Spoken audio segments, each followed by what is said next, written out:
Broadcasting to you on WNN 1470 AM and TrentoVision.tv from the world's leading think tank laboratory, buried deep in an undisclosed building in hostile territory where evil and corruption is exposed. You're about to enter the Tom Trento Show. General orders, all hands man your battle station.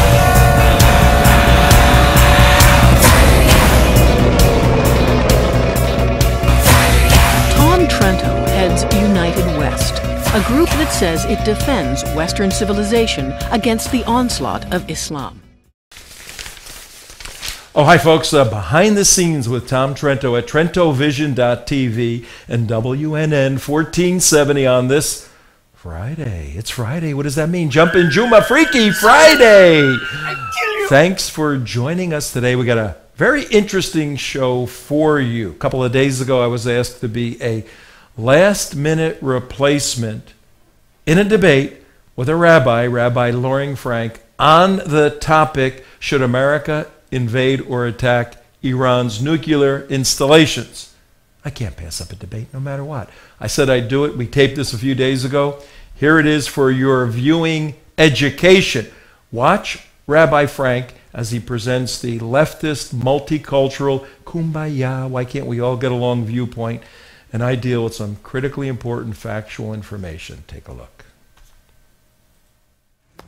We have two great exponents of various points of view, and that's why I'm thrilled to have them here.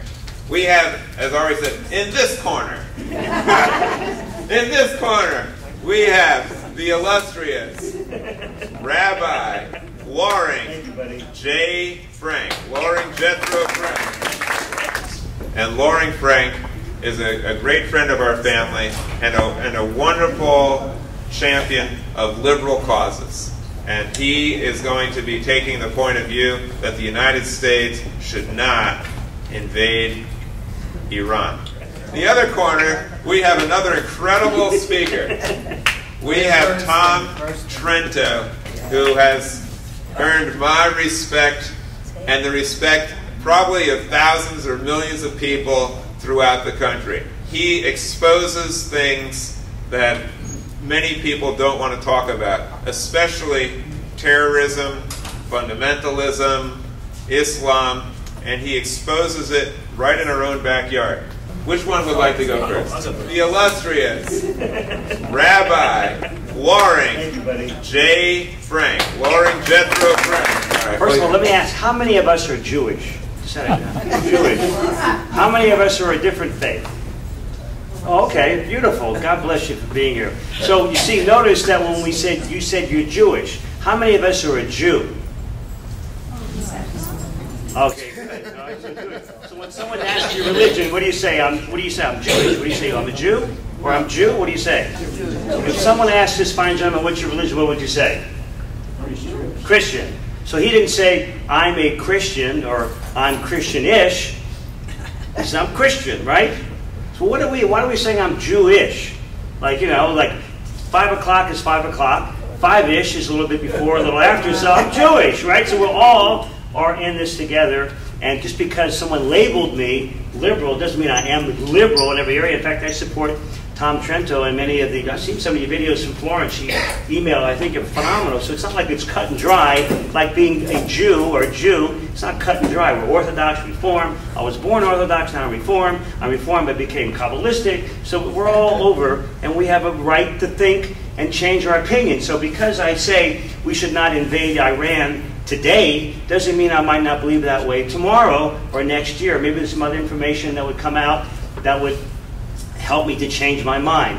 The same way I'm sure Tom Trento may say, okay, we should invade Iran today, but maybe next month he might say, well, you know, maybe we shouldn't. Now we learned something different and we have different opinions. I don't know, but we all have the right to change. I grew up in Washington, D.C., and politics were a big part of everybody's life in D.C.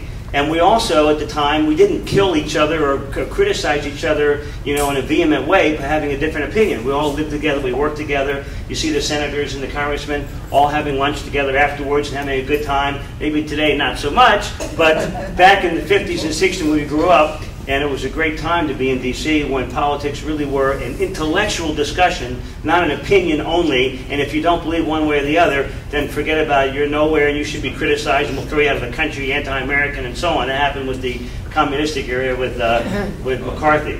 So that's all I wanted to say. God bless you, and we're honored to be with you. And I want to hear your opinions also, and I'm sure I can learn a lot from what you have to say too. Zygazud, God bless. Zygazud means be well in Italian. Okay, I'm just joking. Thank you. Good to be here. Was that did he establish a position? He did explain. Anything goes around here. Good to, Makes good your life to, a here lot we go. All easier. right, here we go. Hi, everybody. Barry, thank you. Rabbi Silver, Rabbi Frank, very good to see you. And I'm a last-minute replacement, folks, for my good friend Alan Bergstein. And when your rabbi, I don't know if he's the rabbi for everyone in here, but Barry Silver is everybody's rabbi in the state of Florida. When he called, I said, Barry, I got a lot of things going on, and I don't know if I can make it. He said, come as you are. So I came as I am. This is the way I live, and when I'm not on doing these things. Everybody's looking at my shirt. It says, leave the gun, take the cannolis, right? That's a good position. You stay in a position, you're against invading Iran. Yeah, great movie, The Godfather. A very interesting scene, but cannolis, we all love cannolis, so that's the main thing. The very serious topic tonight, obviously. Should we invade or attack Iran, or should we not? I'm taking the position we should.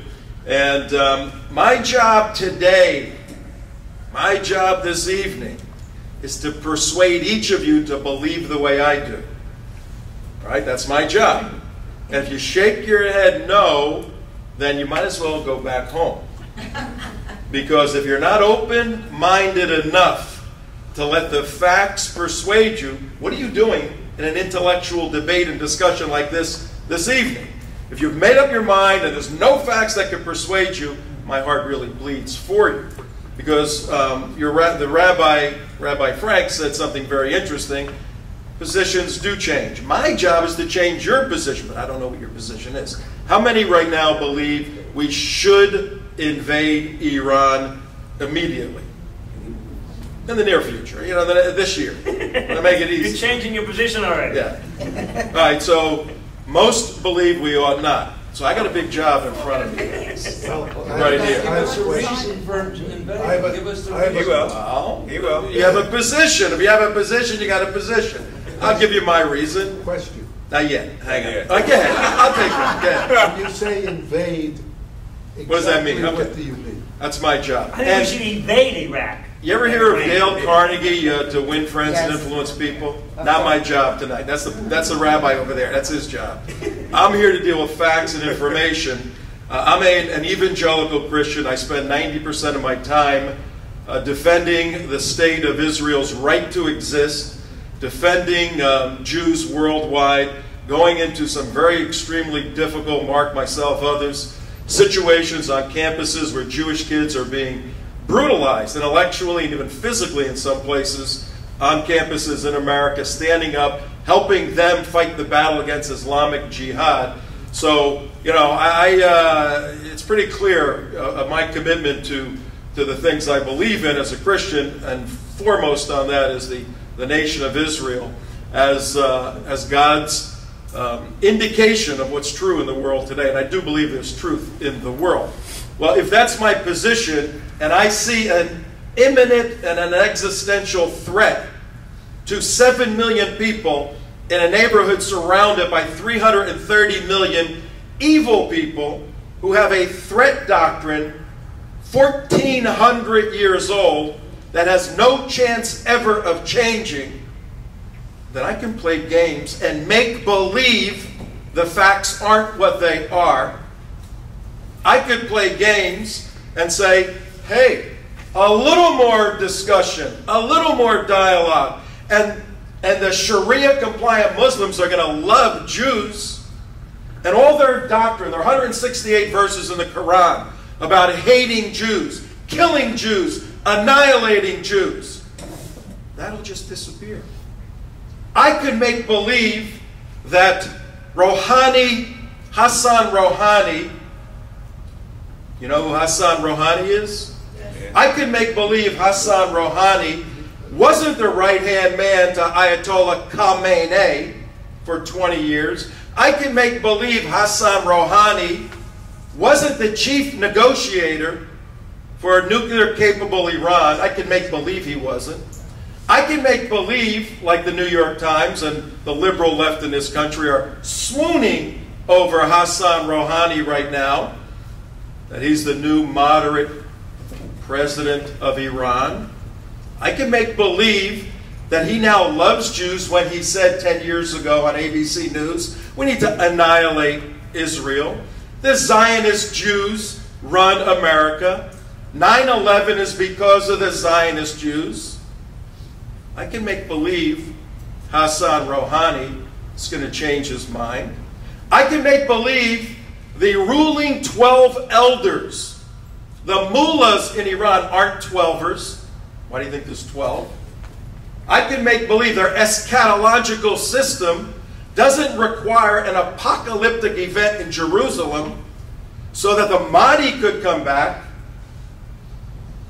and destroy all Jews. I can make believe that that doesn't exist, or I could deal with the facts. And if I deal with the facts as they are, not as you'd like them to be, Israel is in the gun sights. Israel is in the targeting of Iran.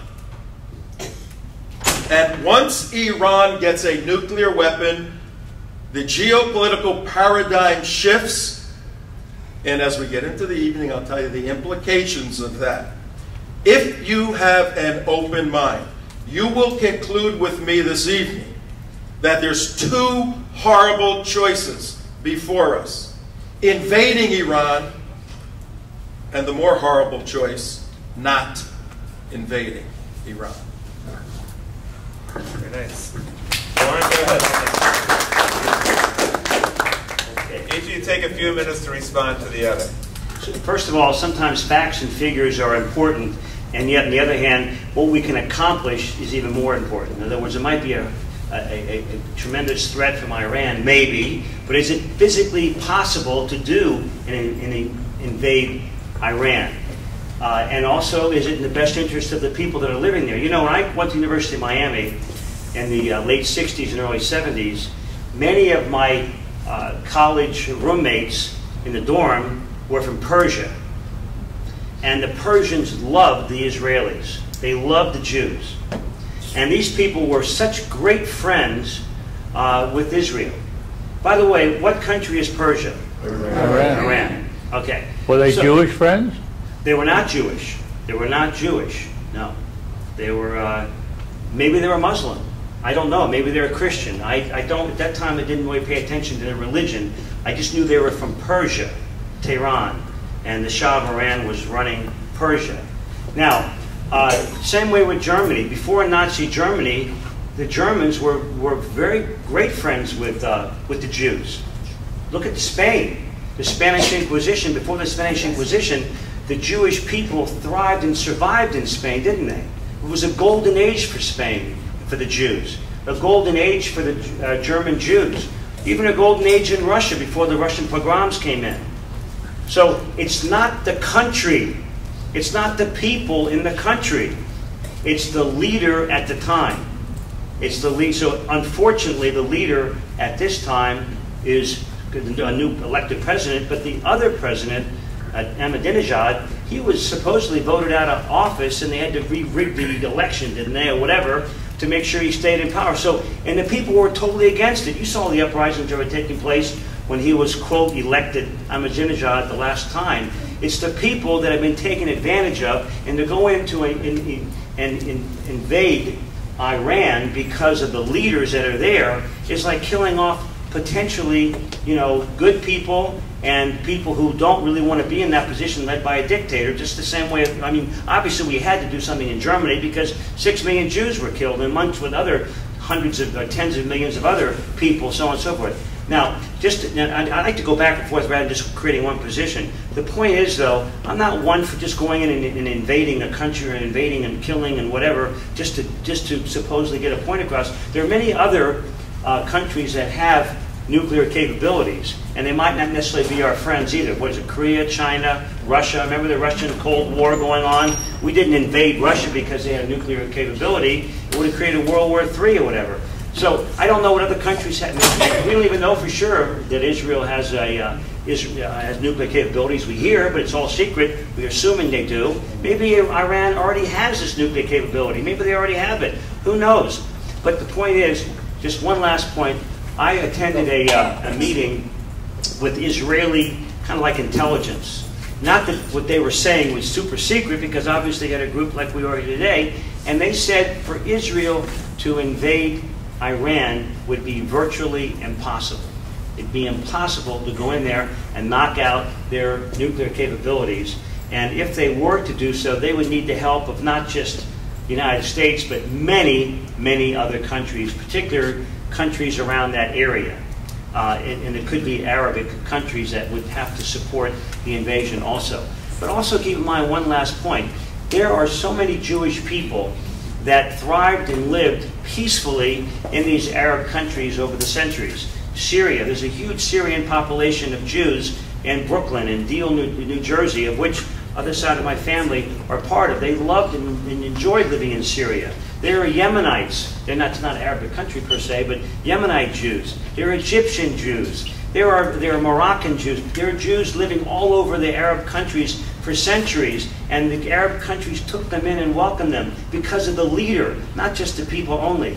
And just because there are certain parts of the Quran that say we got to get rid of the infidels, there are also parts in the Torah, and I'm not supporting it per se, that say if you don't believe in God, you believe in idol worshippers, you should be put to death. So we don't interpret it always exactly the way it is. Our Torah also has parts in it that aren't so beautiful and pretty in terms of supporting human life and dignity when you don't believe in one way or the other. But it doesn't mean that you got to throw the whole Torah out or throw the whole Quran out. Anybody who reads the Quran is going to be out to kill, Jews.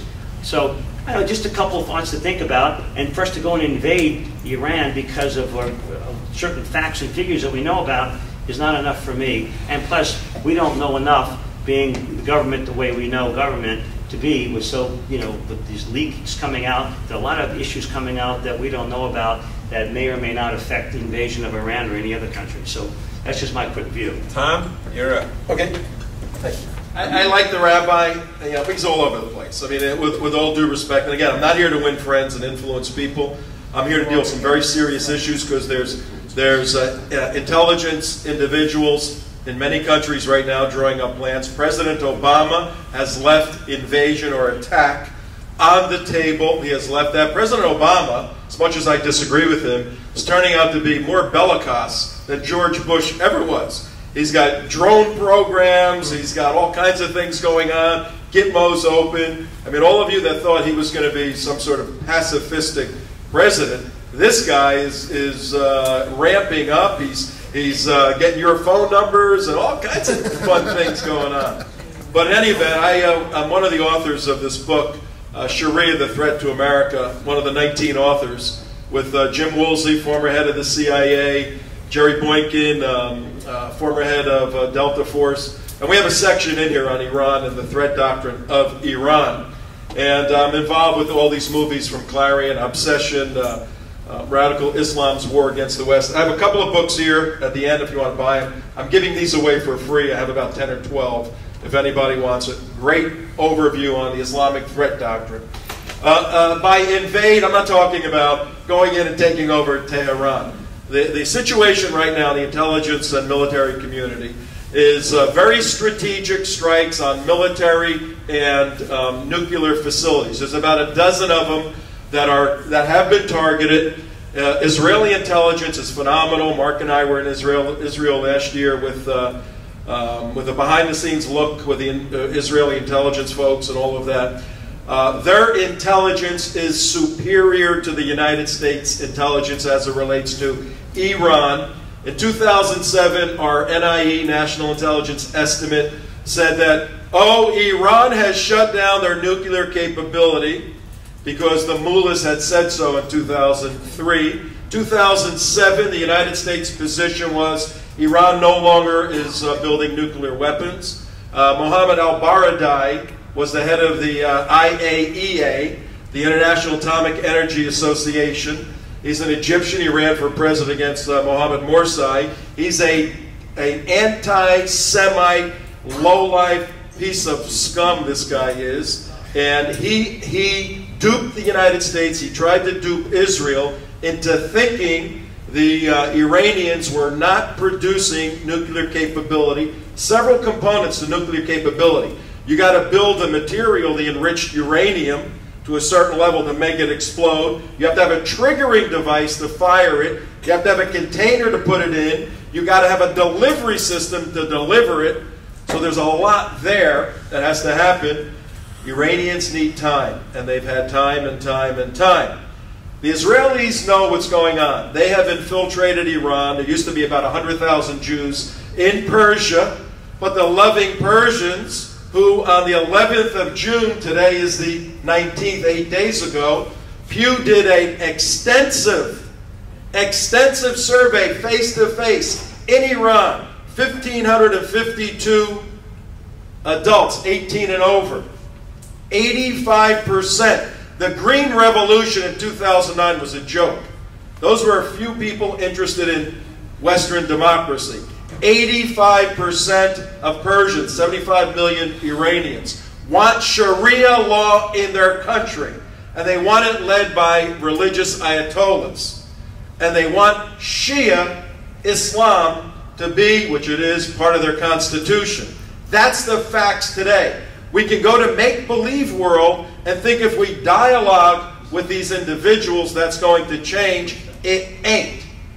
Netanyahu at the UN showed that goofy little cartoon of the bomb and drew a red line based upon enriched uranium.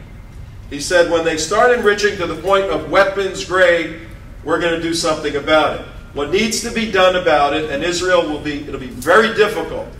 Very difficult. And Mark's spending our time mobilizing Americans right now for when the attack occurs, which it will, and this country will be divided. You will see anti-Semites in the United States like you never knew before when Israel is poised to strike Iran to keep that country alive. And President Obama is going, well, maybe there's a better way and maybe we can talk. And if Israel has to go it alone, they will. And it's going to be very difficult, very difficult. The United States has the capability to assist Israel in hitting 10 or 12 unique areas that are producing nuclear capability. We can talk about that. We will delay the program by a few years, but strike their threat doctrine. The way the Islamic threat doctrine works. If you show weakness, they show strength. More weakness, more strength. More weakness, and right now, sadly, you saw it with Putin the other day looking at Obama. He is being viewed as a very weak military leader. We've pulled out of Afghanistan. We've handed over 2 days ago to the Afghanis. We start negotiating with the Taliban as peace partners, which is insane, and they kill 4 of our soldiers. Netanyahu's not going to play that game. We can strike, we can delay it, but more importantly, when you hit their threat doctrine, the heart of what they believe, they read it as a theological infusion from Allah that, whoa, our time for striking is not now, we've got to take a step back. We've got to wait for the West to become weak. A lot of dynamics here, big stakes. Okay, questions?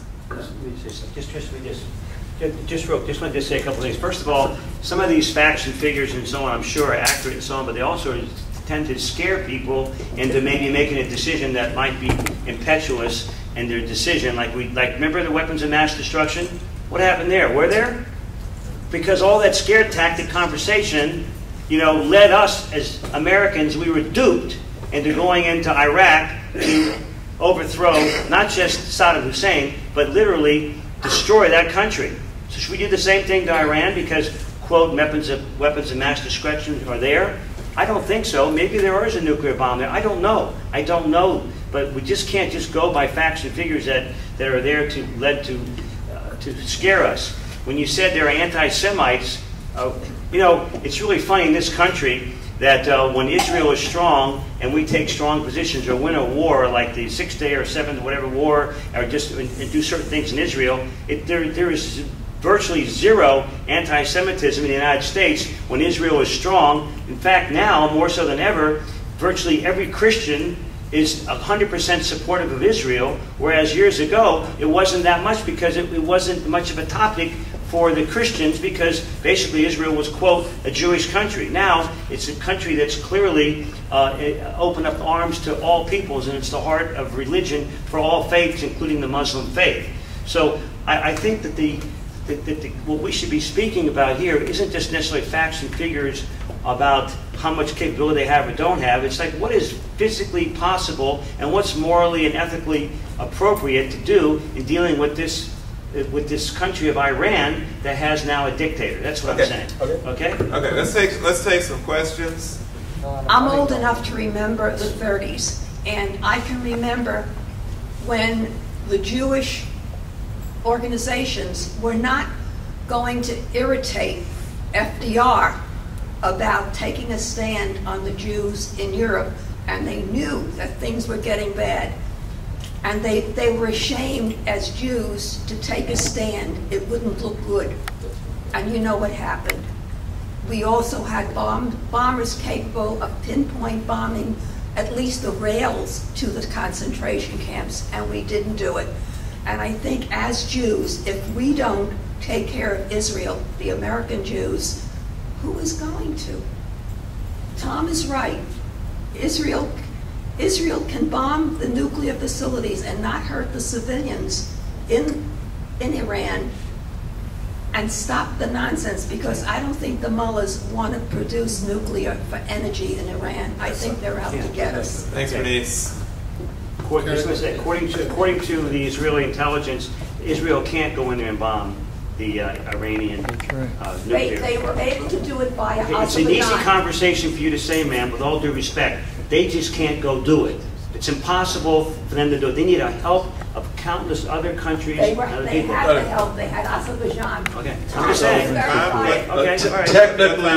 Technically, Israel needs some assistance in refueling and certain types of bombs, and that's what they're negotiating for. So if they get that assistance, just the assistance of our unique refuelers, but Israel, thinking that the United States may not provide that, is now experimenting with long-range fuel systems that they can carry and drop. Israel is planning to strike Iran, folks, and they have to. There's no other option.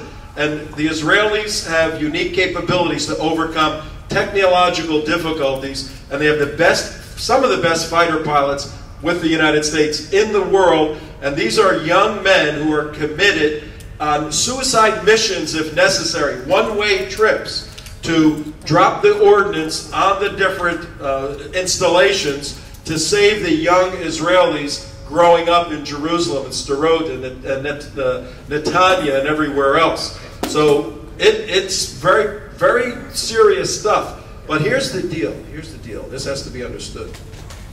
We have a group of people who have a doctrine of annihilating Israel. Now, the rabbi talked about the Torah having some rough language in it. I don't see any Jewish people wanting to go behead anyone in the United States or the world anywhere. You'll hear me talk about the Islamic threat doctrine. Sharia-compliant Muslims are committed to the Islamic threat doctrine, and these aren't just words. This is a code book from Allah for living. So they have a motivation for destroying Israel. They have a necessity historically because that land, Jerusalem, is wafq. It's called wafq. Once Muslims step foot in the land, they own it forever. The Israelis, the Jews took it away. Muslims have to get it back. They have to get that land back. Barry, can I ask a quick question? Real quick question to the rabbi. Yeah. At what point would your position switch? You said you're open-minded about switching position. You can switch right this minute, in a sense. I mean, at what point would it? What would you have to take for Iran to do? What would they have to do for you to switch your position? What would Iran have to do to our Israel? I can't even envision anything at this stage unless they're going to build a quote nuclear bomb to say we're going to fire this bomb, tomorrow or next week. So if they have a nuclear capable device. Well, I'm just saying, if they say, or if we know that they have an actual nuclear bomb and they would actually use it against Israel, then I'm sure. Just having it or using it. So we know they're going to use it. Having it is your red line?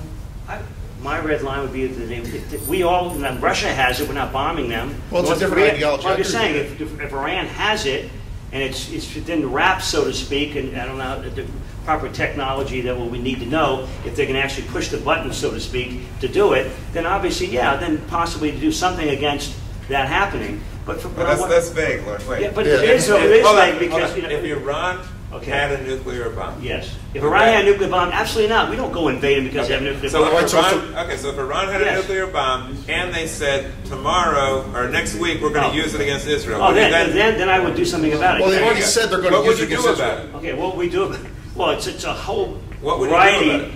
Well, look, don't look to me as if I have the exact answer either. You don't either. Yeah, because we all. No, you don't. Do not. We don't fight them. We do invade. We don't go and fight them. Would you invade Iran if they had a bomb and they said next week we're going to use it? I wouldn't necessarily say. How would I even know? All right, next question. Go ahead. Rabbi, yes.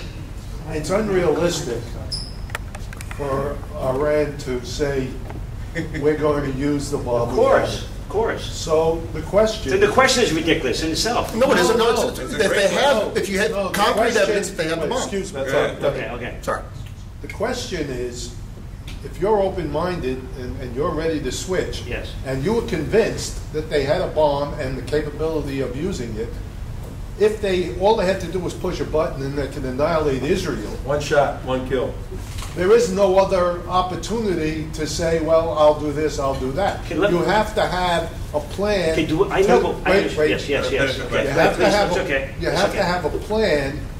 What are you going to do, and when are you going to do it? And you're waiting. Only way I can answer You're waiting to find out when Iran is going to say we're going to use it, and that's not. The only way I can answer it, and the only way we all can answer it, is the knowledge that we have as lay people, so to speak. What are we doing now that Russia has a bomb? North Korea. Let me just finish. What were we doing when we had the Cold War?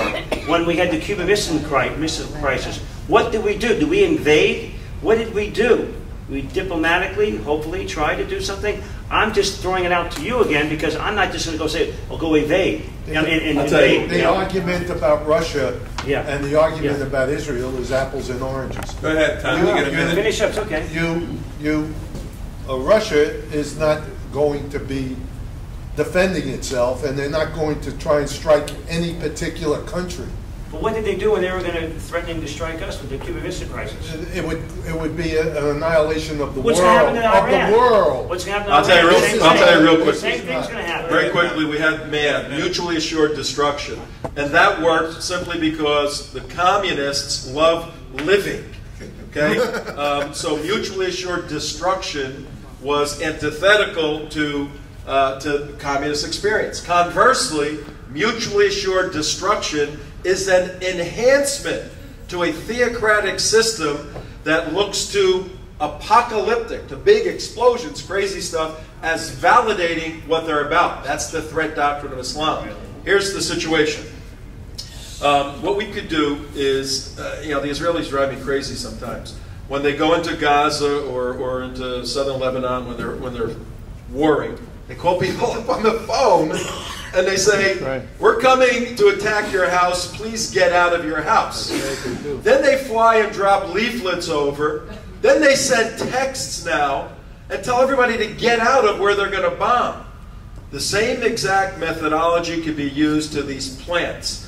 And though there are some facilities in Tehran, most of the key facilities are in the outlying area dug into the mountains.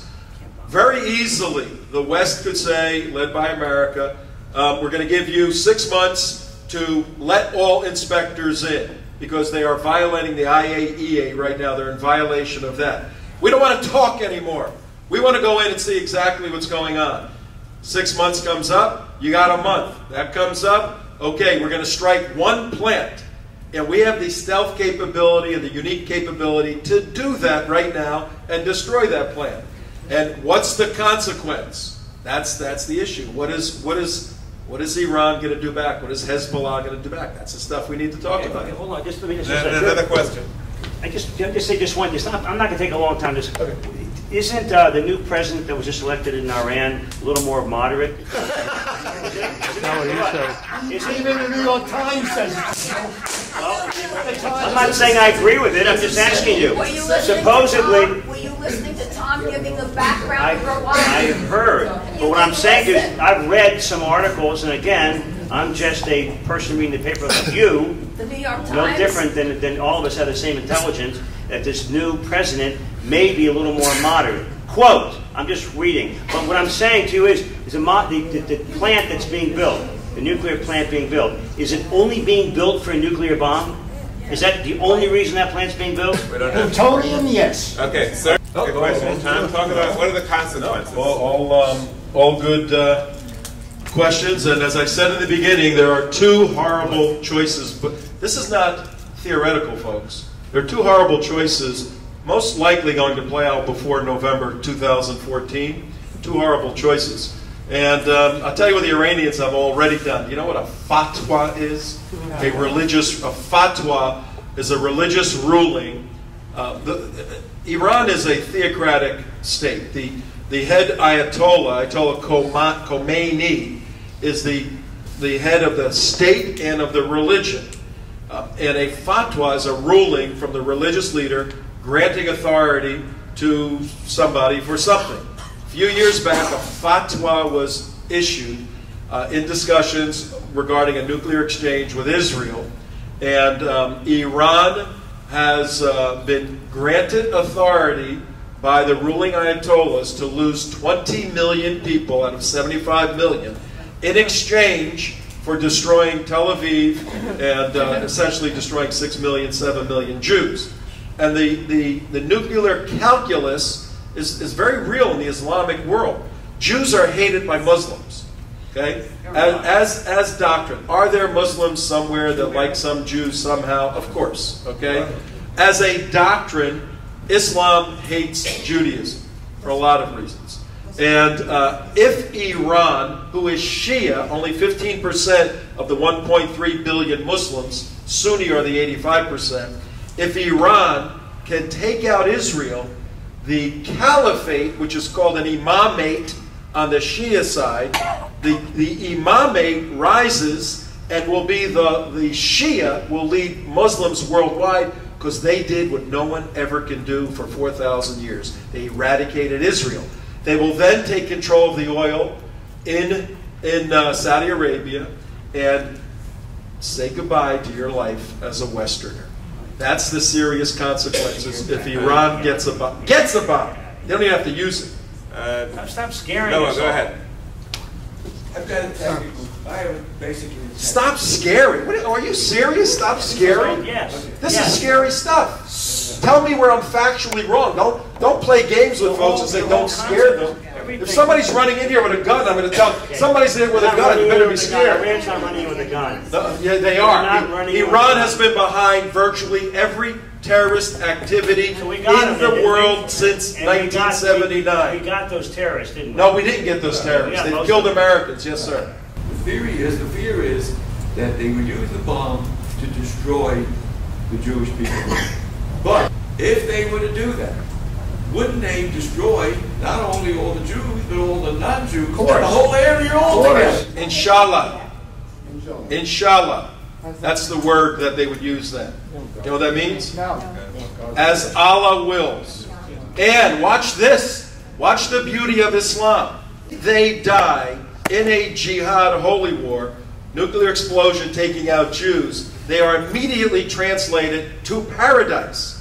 The mullahs have worked all of this out because those questions have been raised in Iran. We're going to kill our own people. Inshallah, they will be translated into the next life paradise. So it's better if we do this.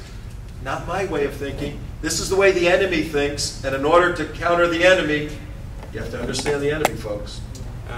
Another question that I want to ask a couple of questions. Sure, go ahead. I've heard it's really, really, really hard for the Israelis to go deep, deep, deep into the mountain to destroy. To knock out the site. Right. And I have heard also that it is very hard for the Israelis to go over the other countries or whatever it is and to do, I'm not technical when it comes to warhead. It's a long flight, yeah, it's a very long flight. So, no, you're very accurate. It's a very long flight. We spoke about that with a refueling capability. You hear this term, bunker buster bombs. We have right now in the United States, we have a 30,000-pound bomb. It's huge. It goes through 200 feet of concrete, designed for targeting in Iran. That's why it was made, and they're being made. And Israel said, we can't wait. They developed their own GBUs, their own smaller bombs. And what the Israelis are doing, because they don't have one bomb that can go all the way in, they're doing multiple bombs on the same geo point on the Earth. So they're finding the just like your what's the car thing? GPS. The GPSs. They're finding the point, and they're going to drop 2, 3, 4, 5 bombs in the same area to drill down, drill down, drill down, drill down. So they're overcoming the difficulties with the unique Israeli intelligence and military capability. I got a question for Tom. You mentioned initially that there's so many Muslims out there, and they're never going to change. They don't like the Jewish people, they don't like Israel, and they're not changing. If you were living about 500 years ago, you might have been, maybe 600 years ago, you might have been justified in saying these Christians, they just hate the Jews. You know, they've been killing Jews for a long time. There's been the Inquisition, and there's been terrible anti-Semitism. It's built into the fabric. It's built into the fabric of Christian scripture. It talks about the Jews being the devil, and that's just how it is, and that's how it's going to be. And now all of a sudden today, you have Christians who are the best friends of Israel, Christians. In view of this history, how are you so sure? How should we feel such confidence in your prediction that the Muslims can change when the Christians have made such a great transition? And in Christianity is built into the fabric of Christian scripture, is that the Jews killed Jesus, the Jews are of the devil, the Jews have gone astray, they rejected Jesus, and they should be condemned. So how are you so convinced about the Muslims when the Christians made such a change? One of my favorite topics to explain. But let's again understand the exercise this evening. We don't have 500 years, okay? We got maybe 500 days to make some decisions. So as excellent a question as that is, it's irrelevant in terms of Israel planning to protect its 7 million people. Now, the answer is very simple. Some of it's in here. I can present the evidence for what I'm going to say. I'm not going to present the evidence. The anti-Semitism and all the Jew hatred that was exhibited in Christendom was in opposition to the doctrine of Christianity. The doctrines were twisted to justify a lot of that. Right now, if you are an expert in Islamic doctrine, I have some expertise in Islamic doctrine. The doctrines are not twisted. The doctrines necessitate what's called wala bara, loyalty, enmity. Loyalty to Muslims, enmity, hatred to Jews. It's a necessary doctrine. Al-Zawahiri, Osama bin Laden, Yosef Qaradari, the head of Muslim Brotherhood right now, all teach it that we have to have constant enmity with the Jews as doctrine. Whereas Christianity, it was an aberration from the doctrine.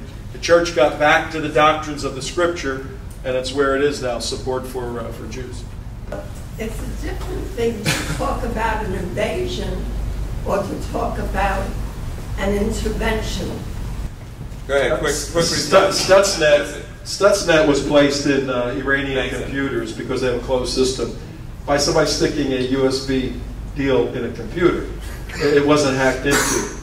Stuxnet was a program that destroyed some of the centrifuges from spinning in Iran for a while, but they put more back up.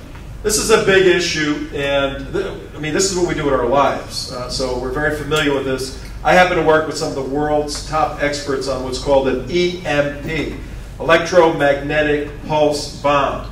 Simply a small kiloton nuclear bomb that is exploded about 80,000 feet above the Earth. and you wouldn't even hear it, but all the lights will go out. All the electrical circuits will be fried. The grid will be fried. And U.S. Congress did a blue ribbon study about 4 years ago and said if an EMP, 3, 4, or 5 kiloton, minute compared to Hiroshima, if an EMP was exploded over Kansas, 100 million people would be dead in the United States in 1 year. There'd be no hospitals. There'd be nothing. The grid's fried. Can't get it back up. Chaos in the streets. Iran is planning an EMP strike on the United States through delivery from cargo ships off New York.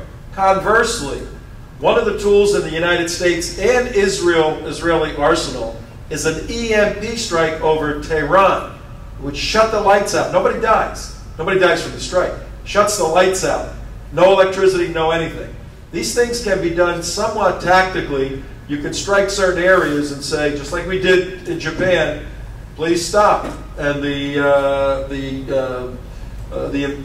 emperor said no. One more bomb. The emperor said no again. Finally, so there are technical ways to do this. Where do you get this information? Tom Trento is one of the best read, well-informed individuals. He writes books, makes movies, which I suggest you read, and his opinion is one that you should take very seriously. Whether you agree with him or disagree with him, he is exceptionally well-read, and what he says comes from facts that he has explored. So that's why I wanted him. Jesse. Tom, I would like your opinion on a theoretical case that we don't do anything in the next 500 days. Iran explodes and a nuclear device over Israel. Israel is not going to stand by and let them do that. They're going to retaliate.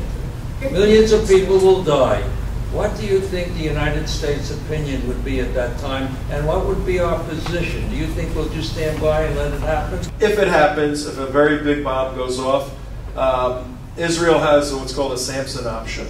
Have you heard the Samson option? What did Samson do? Everybody died. Well, Israel has in the books, Professor Louis Beers did a big analysis and wrote about the Samson option, the bomb in the basement it's called.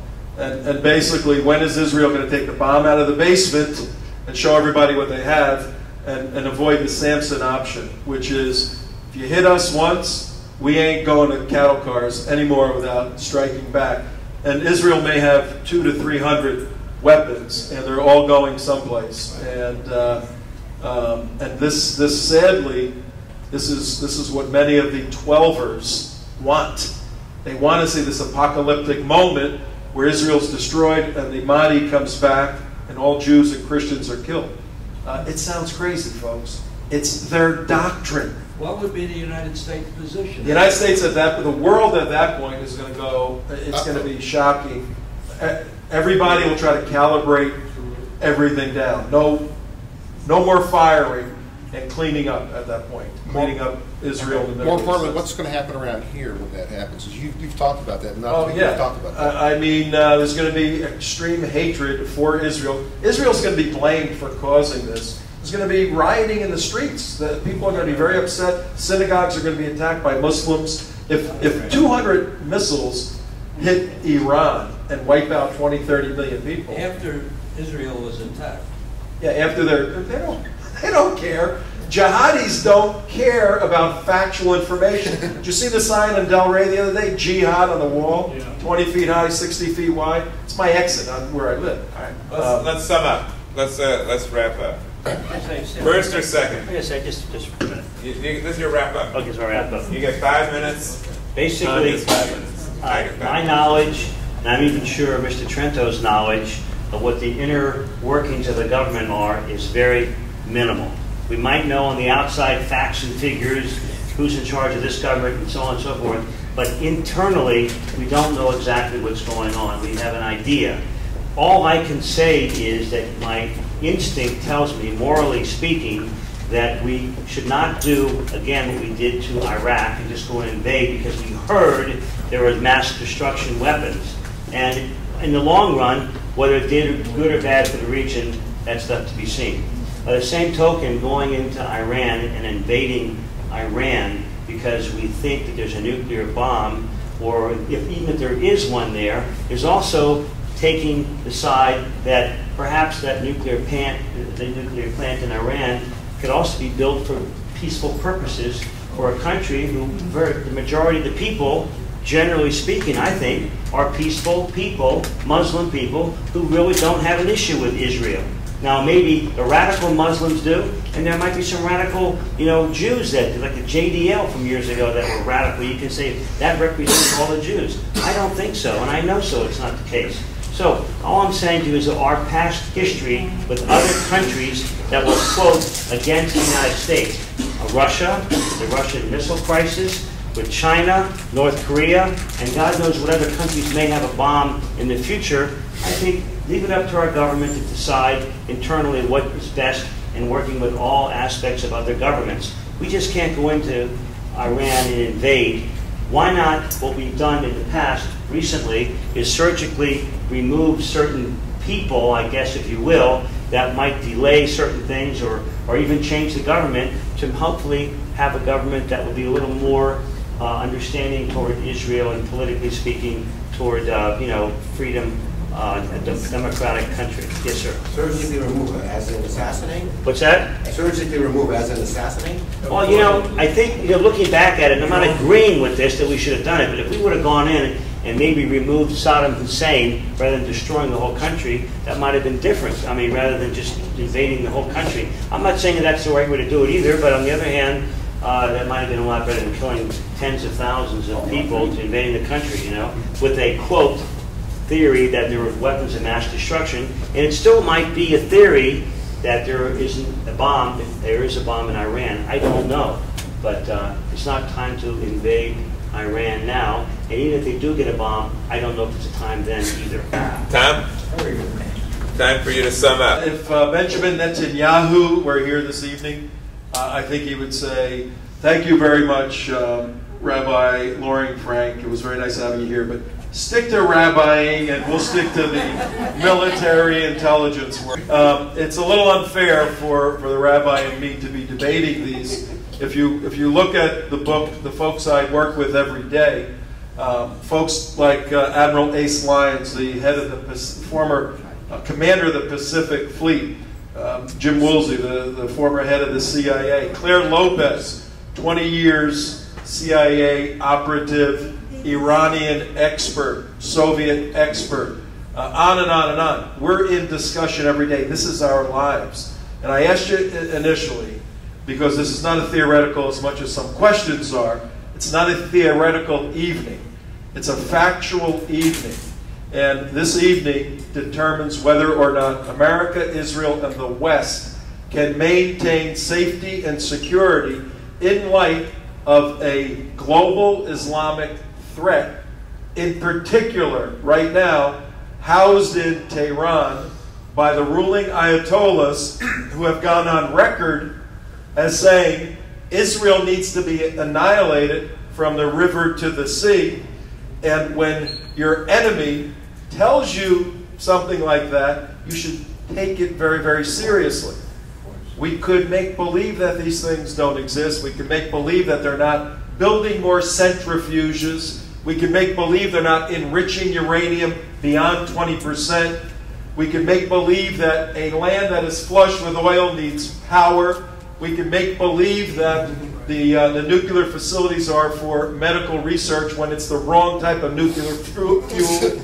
We can make believe about all this, or we can say we've got a very serious problem here. Two horrible alternatives. One, to attack in a strategic sense, delay, and eventually remove the ruling Ayatollahs in some capacity, or leave it alone, let them get the bomb, try to contain, and that will be so disastrous that, and let me sum it up this way. Can you be more specific about what you mean by attack? Attack 12 installations in Iran that are building nuclear weapons. They're built into mountains and they're in wide open areas. Attack those, destroy them, destroy the entrances, do that. Here's the big issue. The way this would be looked at. Why aren't we doing it now then? Hang on. Why aren't we doing it now? What's the reason? Just give us a reason. If that's the case, why aren't we doing it right now? Yeah, that's... tell us. Please tell us. It's a mistake to not do it right now. Then go tell the president. Go tell the government. Tell them to do it then. Yeah, we do that. We're not doing it. The point is we're not doing it because it's not strategically possible or even viable I hope. and politically correct. It's not politically. I hope I'm wrong on all this stuff, and I hope the day doesn't come where you have to say, oh my God, we should have listened to Tom Trento, right? But here's the best way to look at this. Here's the best way to look at this. In 1938, a guy came to power. He controls everything. In 1938, an individual came to power who had a little book, and he had a particular Weltanschauung. He had a worldview, he had a philosophy, and he mobilized an army to implement his worldview. And because the West was dumb and stupid, because the West was frightened, because the West talked and talked and jabbered and jabbered and jabbered, 6 million Jewish people, another 20 million other types of people slaughtered by the activities of one individual. It happens, folks. This regime in Iran is infinitely more lethal than Hitler ever was, because Hitler was not acting theocratically. These folks are acting theocratically, and to actualize who they are as Shia Muslims, they must kill and destroy, and Jews are the target. Don't ever forget that.